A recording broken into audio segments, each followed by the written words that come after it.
rara. Essa é uma área assim, de proteção integral da fauna e da flora, e para a pesquisa é extremamente importante porque esses ambientes quase que desapareceram. Os pesquisadores estimam que a floresta tenha mais de 100 espécies de aves e mamíferos, alguns raros e ameaçados de extinção, como o gato do mato e a jacutinga. Manter esses animais vivos é um desafio que pode ser alcançado, mas para isso é preciso também preservar toda essa área. A gente vai definir através desse estudo aonde a população de Bauru poderá ter acesso à área, onde a área vai ser destinada apenas a pesquisador. Basicamente é um plano diretor que a gente deve reduzir nessa área aqui do Jardim Botânico.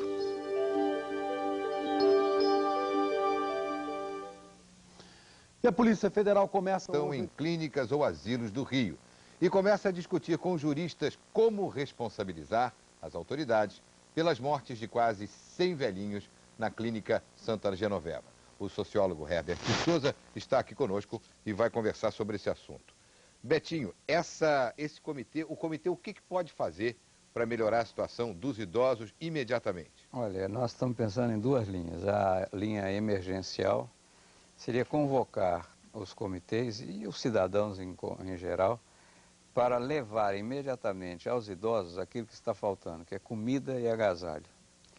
Porque todo mundo sabe que eles estão em miséria absoluta lá dentro. E a segunda ação é de perguntar o seguinte: quem foi responsável por tudo isso? De que linha a que linha? Do presidente ao síndico do meu edifício, entendeu? E aí responsabilizar. O comitê acredita que essas ações possam ser eficazes a curto prazo? Esse de atendimento imediato é para começar hoje, amanhã, é logo que as pessoas puderem, porque a ideia nossa é de que, assim como na Alemanha você tinha os campos de concentração nazistas e ninguém sabia, ou alguns sabiam, hoje nós temos esses campos aí, você tem que descobrir. Acho que todo cidadão tem o direito de entrar numa clínica dessa e falar assim: quero ver como estão os velhinhos. O Chico Pinheiro, em São Paulo, tem uma pergunta também. Chico? Betinho, semana passada saiu uma informação aí no Rio de Janeiro de que foram feitos 94 até junho de 95, 46 mil transfusões de sangue sem testes de HIV. Informação de um relatório da Secretaria de Saúde. E que de 85 para cá parece que foram 912 casos de contaminação em transfusões de sangue. Você que é vítima desse tipo de coisa, ser portador do vírus por causa de transfusão, que providência vai ser tomada e como é que você vê isso? Chico, essa é uma das notícias mais tristes que a gente pode dar a todo mundo hoje. Desde 1985, que toda a transfusão sem o teste é uma transfusão criminosa. Portanto, nós tivemos 46 mil transfusões, que é uma verdadeira roleta russa. Todos esses 46 mil deveriam ser chamados de volta para fazer testes de HIV. Isso é uma coisa absolutamente impensável e a responsabilidade total disso é da Vigilância Sanitária e do Ministério da Saúde. E não há nenhuma vigilância, isso não foi feito nos últimos 2 anos? Os dados estão demonstrando, quer dizer, você deve ter tido vigilância aqui na cidade, na capital, nos hemocentros, mas existem milhares de bancos de sangue e eles fazem, às vezes, transfusão de braço a braço, sem passar por nenhum teste. Muito obrigado, Betinho, pela sua denúncia, pelas suas revelações aqui ao Bom Dia Brasil. Leilane. O vôlei masculino vence Cuba mais uma vez e garante uma... Nas joias e bolsas de mão. As flores também estão em alta. Os sapatos ganham tons pastéis, combinando com as bolsas de estilo oriental.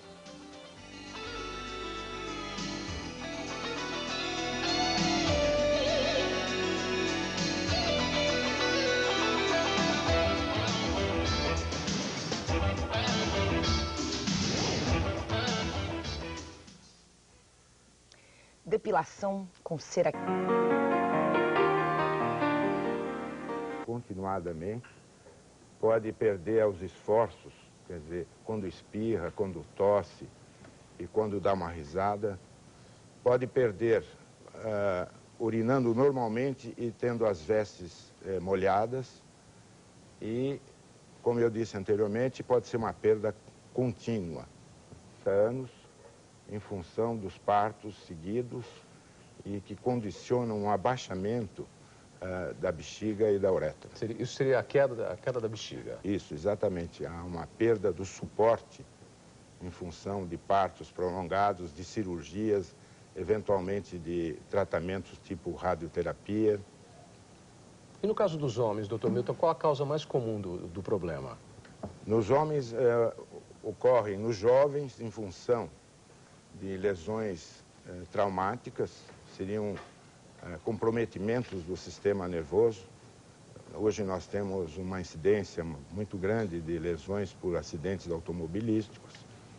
E como a bexiga e a uretra, o seu funcionamento depende do sistema nervoso, eventualmente... Do estímulo nervoso? Exatamente. Quando ocorre uma lesão do sistema nervoso, pode ocorrer a perda urinária.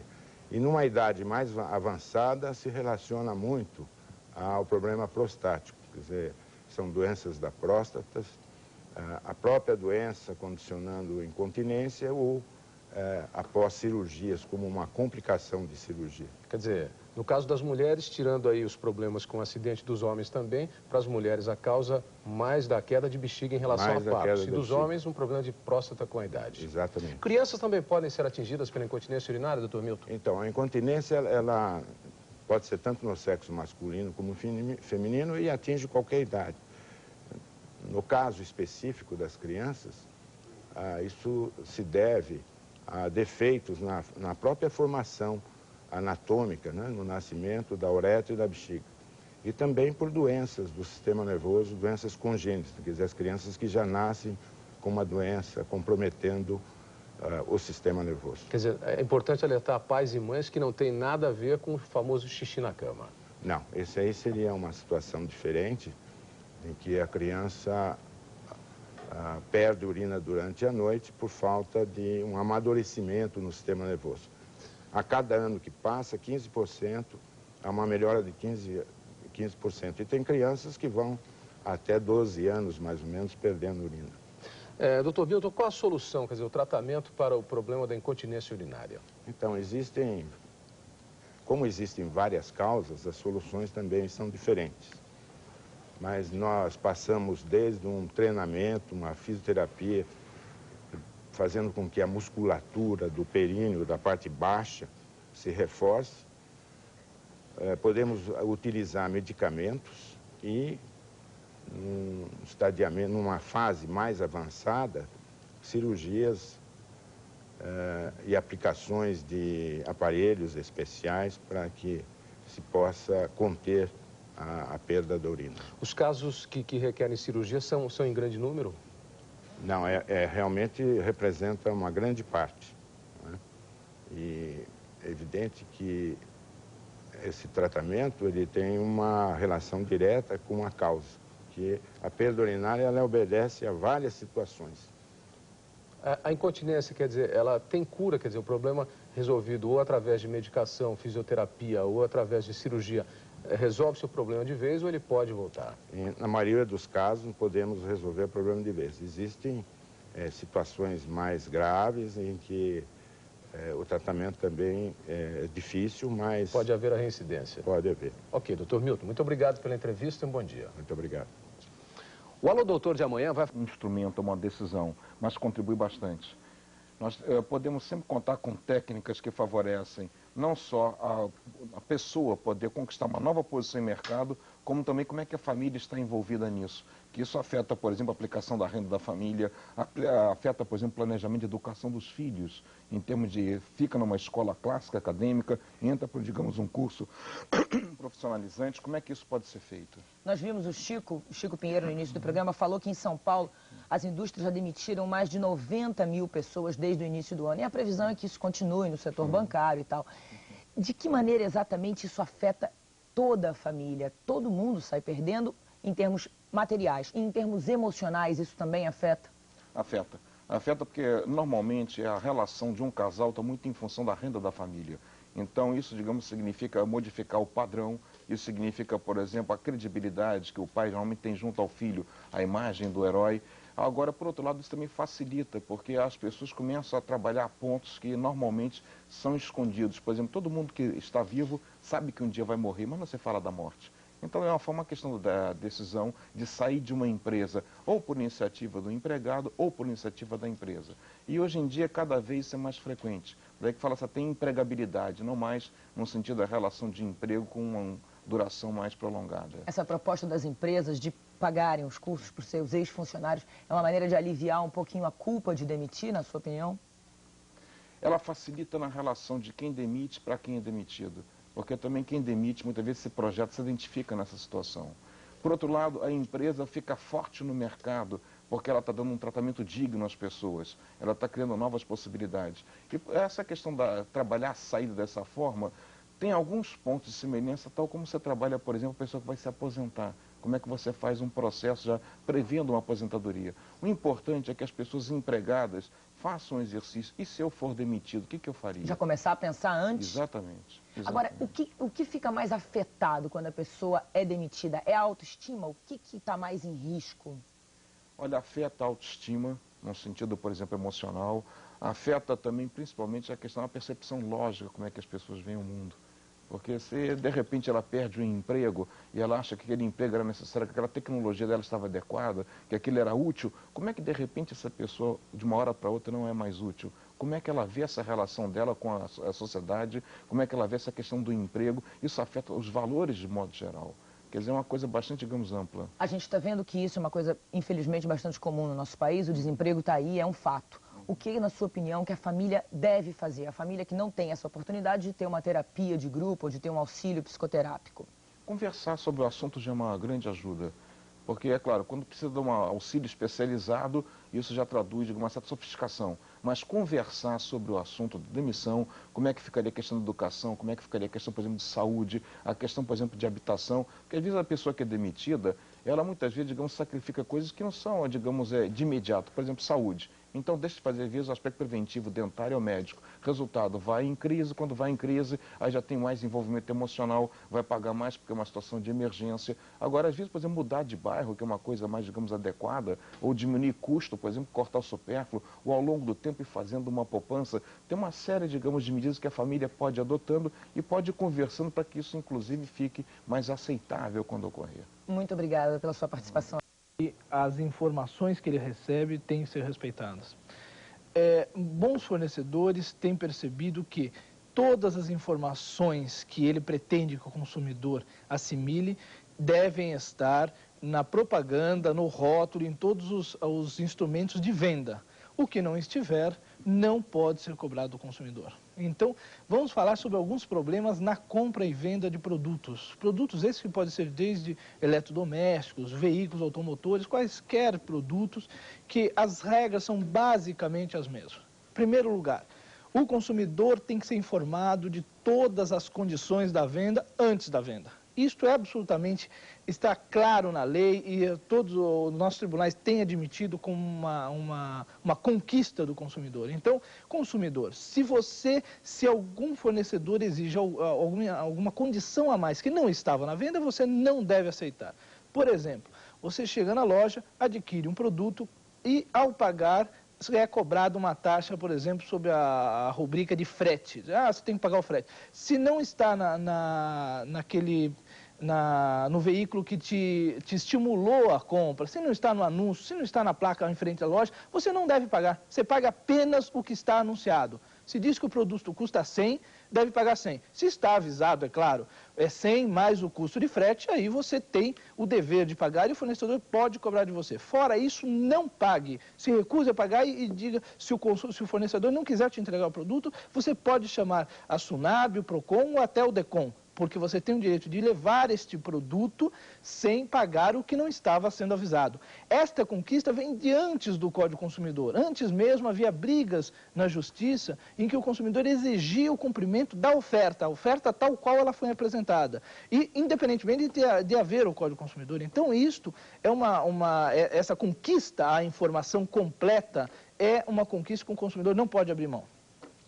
Outra questão importante é a garantia. Até onde vai a sua garantia? Não esqueça, a garantia legal não pode ser mudada. Ela pode ser melhorada pelo fornecedor, mas nunca mudada. Varia de 30 a 90 dias o prazo que você pode reclamar, constatado o defeito. Mas, veja bem, uma questão importante é, se você adquire um produto, vai para casa e na primeira utilização desse produto, o produto está quebrado, ele não funciona, não tem uma peça, ou cai o botão, ou qualquer coisa desse tipo, você não pode aceitar. Não é razoável que você tenha que mandar um produto que você acabou de comprar para assistência técnica. Você deve trocar. Para quem pedir, você tem o direito de pedir tanto para o comerciante que te vendeu, como para o produtor deste produto ou até do serviço que foi prestado. Você tem este direito porque eles são, como a lei diz, devedores solidários. Cada um deles responde inteiramente pela indenização ou pela troca do produto. Ou seja, se você já usou o produto e deu defeito, apresente assistência técnica. Ela tem 30 dias para consertar o produto. Se você acabou de adquirir esse produto e ele, antes mesmo de ser usado, já apresenta o defeito, você tem o direito a trocar esse produto. E exija, se a loja não aceitar, vá direto para o PROCON, reclame ou vá para o DECOM. Porque esse tipo de abuso, se você reclama e o fornecedor sabe dos seus deveres, ele provavelmente irá trocar para você, reclamando um pouco, mas ele trocará esse produto para você. Então, não esqueça de que toda a informação ela obriga o fornecedor e contém todas as condições de venda. Não pode ser exigido nada mais que isso. A garantia legal não pode ser retirada pelo fornecedor. Ou seja, você tem um prazo de 30 a 90 dias, dependendo do tipo de produto, para reclamar sobre um defeito. Passado este prazo, você não terá o direito de reclamar. Então preste atenção. Embaixo da ponte há 6 meses. Agora, ganham mais do que a maioria dos trabalhadores brasileiros. Há 40 dias, usando pedaços de madeira que eles pegam na Ceasa, a central de abastecimento de São Paulo, fabricam casinhas de cachorro que estão fazendo o maior sucesso. Os clientes param a todo momento no acostamento desta marginal para fazerem encomendas. Os pedidos já garantem trabalho para quase um mês. O Nilson calcula que já fabricou e vendeu mais de 100 casinhas como essas. Com isso, já deu para ele ganhar mais de R$2.000, uma quantia que ele nunca tinha recebido num período tão curto. O preço das casinhas varia de R$10 a R$40. Todo mundo participa da produção. Há uma semana, eles trocaram uma geladeira por essa serra elétrica, que aumenta bastante a produtividade. Eu fiz a primeira para o nosso cachorro e todo mundo que olhou gostou. E no caso que eles gostando, eu coloquei 2 na rua lá, começou a freguesia a aumentar e eu continuei fazendo. A família capricha em tudo. A casinha deles é melhor ainda do que as dos cachorros. Tem sala e 2 quartos, todos com armários que eles mesmos fizeram. A vida está tão boa por aqui que Dona Luísa gostaria de ficar para sempre. Eu fico o resto da vida. Aqui é muito bom, né? Tem que se virar, tem que ter criatividade, mas tem que investir também no negócio. Você viu aí, eles trocaram uma geladeira por uma serra elétrica, que no caso é melhor para o negócio. O aumento da